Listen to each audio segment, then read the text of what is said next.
घनघोर बरसात में सुजीत अपनी पुरानी बैलगाड़ी लेकर मेले से लौट रहा था। आसमान में काले बादलों की मोटी परतें उमड़ घुमट कर गरज रही थीं, मानो धरती पर टूट पड़ने को तैयार हों।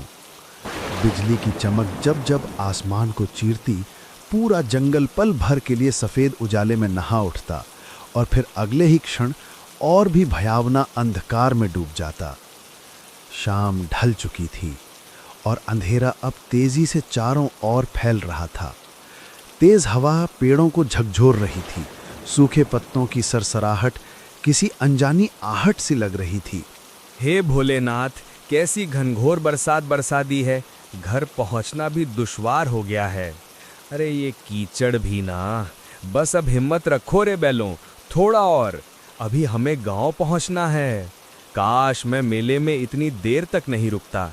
अरे चलो रे, थोड़ा और जोर लगाओ, ये कीचड़ भी बस नहीं छोड़ता। अरे बाप रे, ये बिजली तो सिर पर ही गिरी लगती है। मेले की वो भीड़ अब किसी सपने जैसी लग रही है। यहाँ तो बस डर ही डर है। ये कैसी रात है, बारिश रुकने का नाम ही नहीं ले रही। अरे भोलेनाथ, कहीं ये वही रास्ता तो नहीं जहाँ की कहानियाँ लोग सुनाते हैं। दिल धक धक कर रहा है मेरा। काश अब जल्दी कोई आसरा मिल जाए। बारिश अब और भी तेज होती जा रही थी। बूंदें इतनी वेग से गिर रही थीं कि चेहरे पर पड़ते ही हल्की सी चोट का एहसास होता था। आसमान में बिजली बार बार चमक रही थी और बादलों की गड़गड़ाहट से धरती जैसे कांप उठती थी। चारों ओर सन्नाटा पसरा हुआ था। ना कोई इंसान, ना कोई आवाज, बस बारिश की लगातार ध्वनि और दूर कहीं से आती जंगली जानवरों की डरावनी आवाजें। सुजीत का दिल जोर जोर से धड़कने लगा। उसने इस रास्ते के बारे में कई डरावनी कहानियां सुनी थीं। तभी अचानक उसे दूर कहीं से मंदिर की घंटी की आवाज सुनाई दी। अजीब बात यह थी कि वो आवाज बारिश के शोर के बीच भी साफ और गूंजती हुई सुनाई दे रही थी। सुजीत ने ध्यान से सुना। हाँ, ये निश्चित ही किसी मंदिर की घंटी थी। अरे ये आवाज, ये तो मंदिर की घंटी जैसी लग रही है। हाँ बिल्कुल, पर इतनी तेज बारिश में कौन बजा रहा होगा इसे? सुजीत ने बैलों को उस आवाज की दिशा में मोड़ दिया। कुछ दूरी तय करने के बाद उसे घने पेड़ों के बीच एक बहुत ही पुराना शिव मंदिर दिखाई दिया। मंदिर पत्थरों से बना था और देखने में काफी जर्जर व प्राचीन लग रहा था। पर अजीब बात यह थी कि उसके भीतर से हल्की सी रोशनी झिलमिला रही थी। सुजीत ने अपनी बैलगाड़ी मंदिर के पास रोकी और उत्सुकता व डर के मिले जुले भाव के साथ जल्दी से मंदिर के अंदर चला गया। मंदिर बाहर से जितना पुराना लग रहा था, अंदर उतना ही स्वच्छ और शांत था। शिवलिंग के सामने अगरबत्तियां जल रही थीं और चारों ओर दूध और चंदन की हल्की सी खुशबू फैली हुई थी। ऐसा लग रहा था जैसे किसी ने अभी अभी पूजा की हो, मगर वहां कोई दिखाई नहीं दे रहा था। कोई है यहाँ? कृपया बाहर आइए, मैं रास्ता भटक गया हूँ। बारिश बहुत तेज हो रही है। रास्ता कीचड़ में डूब गया है। बैल भी थक गए हैं। अगर थोड़ी देर यहीं रुक जाऊं तो कोई आपत्ति तो नहीं? अजीब है, मंदिर में रोशनी जल रही है, अगरबत्तियां भी सुलगी हैं, फिर कोई दिख क्यों नहीं रहा? कुछ देर बाद मंदिर के पिछले वाले कमरे से एक वृद्धा साधु प्रकट हुए, जिन्होंने गेरुए वस्त्र धारण कर रखे थे। उनकी आंखों में गहरी शांति थी, पर चेहरे पर किसी गहरी चिंता की छाया साफ झलक रही थी। कौन हो तुम बेटा? इस तूफानी रात में यहाँ कैसे आ पहुँचे? महाराज, मैं पास के गांव से लौट रहा था। मेला देर तक चला गया, इसलिए देर हो गई। रास्ते में इतनी भयंकर बारिश शुरू हो गई कि कुछ सूझा ही नहीं। तभी मंदिर की घंटी की आवाज सुनी और यहाँ चला आया। वे कुछ क्षणों तक सुजीत को निहारते रहे, मौन और स्थिर। फिर धीरे धीरे शांत स्वर में बोले, इस समय जंगल में रुकना उचित नहीं है। ये जगह दिन में भले शांत लगे, पर रात में इसका रूप बदल जाता है। हर आवाज का यहाँ कोई ना कोई अर्थ होता है और हर सन्नाटे में कोई छिपा हुआ स्वर। बेटा, अगर तुमने बाहर की घंटी सुनी है तो जान लो, वो हर किसी को नहीं बुलाती। मगर महाराज, आप कह रहे हैं कि वो घंटी हर किसी को नहीं बुलाती, इसका क्या मतलब है? साधु ने एक गहरी सांस ली। उनकी आंखों की शांति अब गंभीरता में बदल गई। कुछ पल तक वे मौन रहकर सुजीत को ध्यान से देखते रहे, मानो उसके भीतर कुछ खोज रहे हों। फिर धीरे से बोले, बेटा, आज की रात यहीं मंदिर में रुक जाना। बाहर तूफान अभी थमने वाला नहीं है। मगर मेरी बात ध्यान से सुन। आधी रात के बाद अगर कोई आवाज सुनाई दे, चाहे कोई पुकारे, रोए या तुम्हारा नाम ले, किसी भी हालत में इस मंदिर की सीमा के बाहर मत जाना। याद रखना, हर आवाज इंसान की नहीं होती। सुजीत को साधु की बात कुछ अजीब जरूर लगी, पर उनके चेहरे पर झलकती गंभीरता देखकर साफ महसूस हो रहा था कि वे मजाक नहीं कर रहे थे। जी महाराज, मैं आपकी बात का ध्यान रखूंगा। चाहे कैसी भी आवाज क्यों न सुनाई दे, मैं मंदिर के बाहर कदम नहीं रखूंगा। उसने मन ही मन सोचा कि शायद रात में यहां जंगली जानवर आ जाते होंगे, इसलिए साधु महाराज उसे डराकर सावधान करना चाह रहे हैं।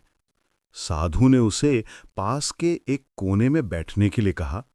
फिर वे अंदर चले गए और थोड़ी देर में एक थाली में कुछ ताजे फल लेकर लौटे।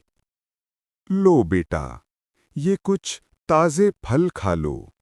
रास्ता लंबा था, शरीर को आराम और भोजन दोनों की जरूरत है। बाहर तूफान है, इसलिए आज यहीं ठहर जाओ। भगवान शिव की शरण में हो, चिंता मत करो, सब ठीक रहेगा। सुजीत ने शांति से फल खाए और पानी पिया। साधु महाराज ने उसे एक पुरानी चटाई और कंबल दिया ताकि वो आराम कर सके। सुजीत ने श्रद्धा से भगवान शिव को प्रणाम किया और मंदिर के कोने में जाकर लेट गया। थकान के मारे उसकी आंखें धीरे धीरे बंद होने लगी। बाहर रात अब और गहरी हो चली थी। बारिश अब भी जोरों पर की और हवाएं मंदिर की दीवारों से टकराकर सनसनाती हुई गुजर रही थी। सुजीत नींद में जाने ही वाला था कि अचानक उसे एक अजीब सी आवाज सुनाई दी। पहले तो वो बहुत धीमी थी, पर कुछ ही पलों में वो आवाज धीरे धीरे तेज होती चली गई। सुजीत बेटा, बाहर आ जा। देख, मैं यहाँ हूँ।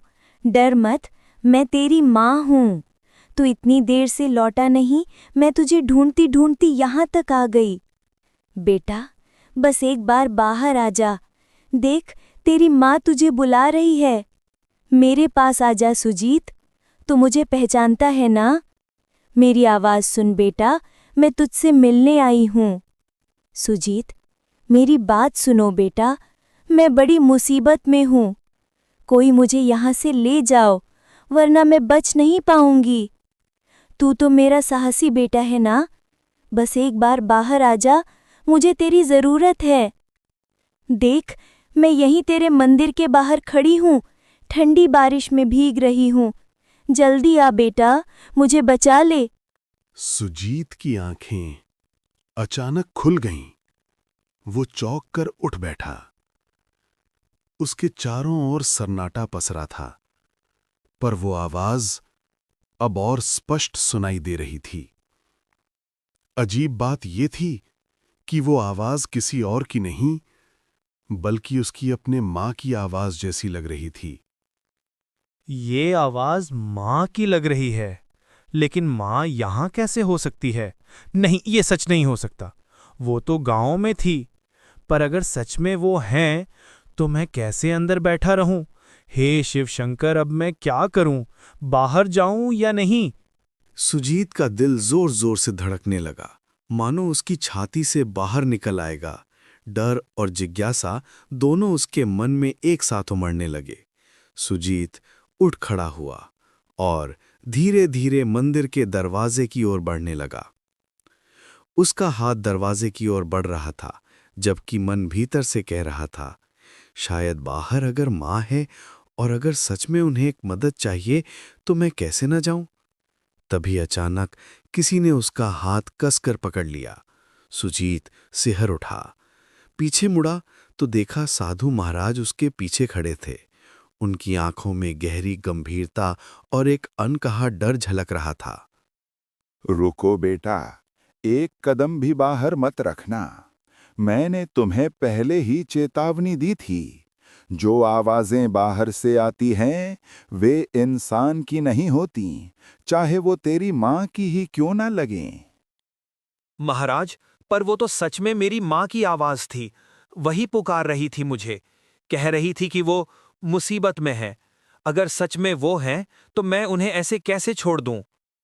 वो तेरी नहीं है। ये छाया तुम्हारे मन को पढ़ लेती है बेटा। ये उसी की आवाज निकालती है जिसके लिए तेरे दिल में सबसे गहरा प्रेम हो।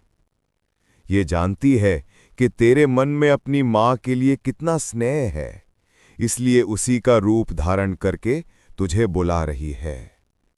कई यात्री इसके इस छल में फंस चुके हैं और फिर कभी लौटे नहीं। सुजीत बेटा, तो मुझे क्यों नहीं सुन रहा? सिसकियों की आवाज हवा में घुलती है। मैं बहुत दर्द में हूं। तेरी माँ हूं मैं। देख, मैं यहीं बाहर हूं, बारिश में भीग रही हूं। रोने की धीमी टूटी हुई आवाज सुनाई देती है। मुझे अकेला मत छोड़ बेटा, बस एक बार बाहर आ जा। अगर तू नहीं आया तो मैं बच नहीं पाऊंगी। साधु महाराज, छोड़ दीजिए मुझे। वो मेरी माँ है, उनकी आवाज मैं पहचानता हूँ। आप समझ नहीं रहे, वो मुसीबत में हैं। मुझे उनकी मदद करनी ही होगी। कृपया जाने दीजिए, मैं उन्हें ऐसे नहीं छोड़ सकता। वो मुझे पुकार रही हैं। याद रखना, अगर तू बाहर गया तो तेरा नाम भी उनमें शामिल हो जाएगा।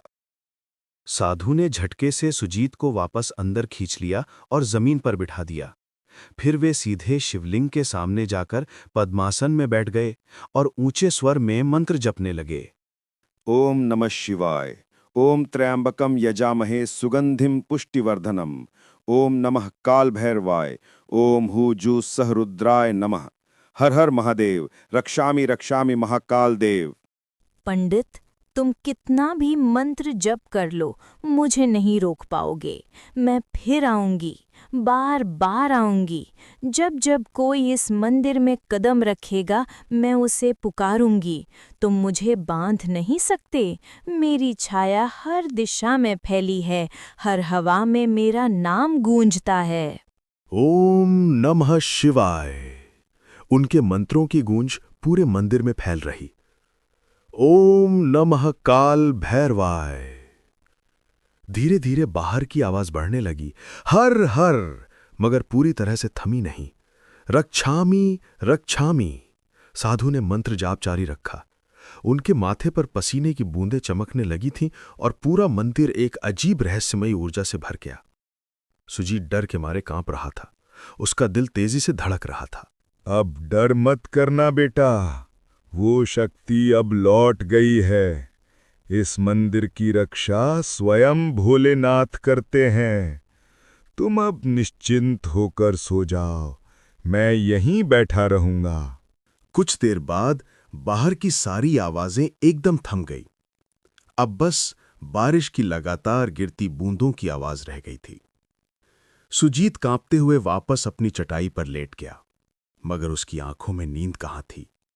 वो पूरी रात जागता रहा। जब सुबह की पहली किरण मंदिर के अंदर पहुंची तो सुजीत धीरे धीरे उठा और बाहर निकल आया। बारिश अब थम चुकी थी, लेकिन मंदिर के चारों ओर जमीन पर अजीब से पैरों के निशान बने हुए थे, जैसे कोई अनजानी चीज रात भर मंदिर के इर्द गिर्द घूमती रही हो। तभी साधु महाराज अपनी कुटिया से बाहर आए। उन्होंने चारों ओर देखा और गहरी सांस ली, मानो किसी लंबे संघर्ष के बाद राहत मिली हो। देख रहे हो बेटा, ये निशान, ये उसी छाया के हैं जो पूरी रात मंदिर के चारों ओर मंडराती रही। वो कोशिश कर रही थी कि तुम्हें बाहर खींच ले जाए, तुम्हारे मन के प्रेम का इस्तेमाल करके तुम्हें अपने जाल में फंसाए। पर भगवान शिव की कृपा से वो इस मंदिर की सीमा पार नहीं कर सकी। ये रेखाएं उसकी असफलता की निशानी है। वो अब भी मुक्ति नहीं पा सकी, इसलिए हर तूफानी रात में लौटती है किसी नए मन को बहकाने। महाराज, ये छाया आखिर कौन है? क्यों हर रात यहाँ आती है और क्यों मुझे अपनी माँ की आवाज में बुला रही थी? इसका क्या रहस्य है?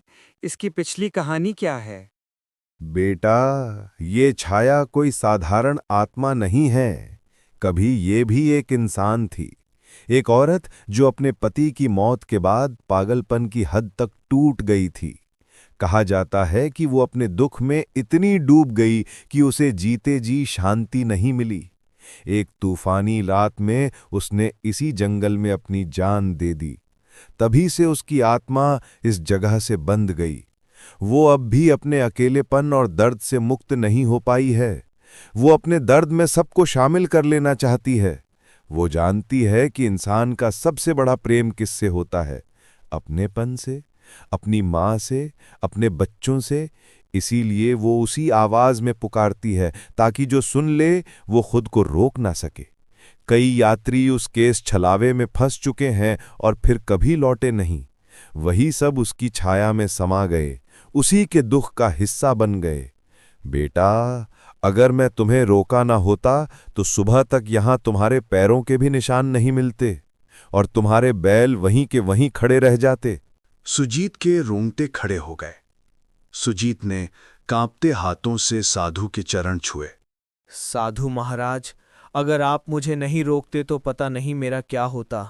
साधु महाराज, आपने मेरी जान बचाई है। अगर आप ना होते तो आज मैं जिंदा नहीं होता। मैं आपका आजीवन ऋणी रहूंगा, इसे मैं कभी नहीं भूलूंगा। बेटा, मुझे नहीं, भगवान शिव को कहना। उन्हीं की कृपा से तुम आज सुरक्षित हो। याद रखना, उस छाया से बचने का एक ही उपाय है, श्रद्धा और विश्वास। ये दोनों कभी मत भूलना। सुजीत ने भगवान शंकर की मूर्ति के पास जाकर श्रद्धा से प्रणाम किया। फिर वो बाहर आकर अपनी बैलगाड़ी के पास पहुंचा। दोनों बैल सुरक्षित खड़े थे, जैसे रात की भयानक घटनाओं से अनजान हों। उसने बैलगाड़ी तैयार की, साधु महाराज को अंतिम प्रणाम किया और वहां से रवाना हो गया। रास्ते भर उसका मन उसी रात की घटनाओं में उलझा रहा। वो आवाज कितनी सच्ची, कितनी जीवंत लग रही थी। उसे एहसास हो रहा था कि अगर साधु महाराज ना होते तो शायद आज वो जिंदा ना होता। सुबह की सुनहरी धूप अब पेड़ों की पत्तियों पर चमक रही थी। दोपहर तक सुजीत अपने गांव पहुंच गया। घर पहुंचते ही उसकी नजर अपनी मां पर पड़ी। वो आंगन में बैठी अपने छोटे बेटे से हंसते हुए बातें कर रही थी। मां को कुछ नहीं हुआ था, वो बिल्कुल सुरक्षित थी। अरे, ये क्या हाल बना रखा है तूने सुजीत? कांप क्यों रहा है बेटा? कहीं रास्ते में कुछ हुआ क्या? बोल ना पगले, तू ठीक तो है ना? माँ, मैं बहुत डर गया था। रात भर तुम्हारी आवाज सुनाई देती रही, इतनी सच्ची, इतनी करीब, जैसे तुम मुझे बुला रही हो। मैंने सोचा तुम किसी मुसीबत में हो।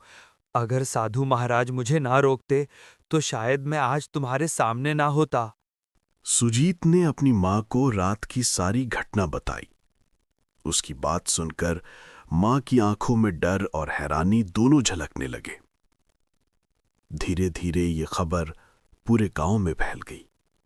सबको मालूम हो गया कि उस जंगल में रात के समय कुछ अनहोनी घटती है।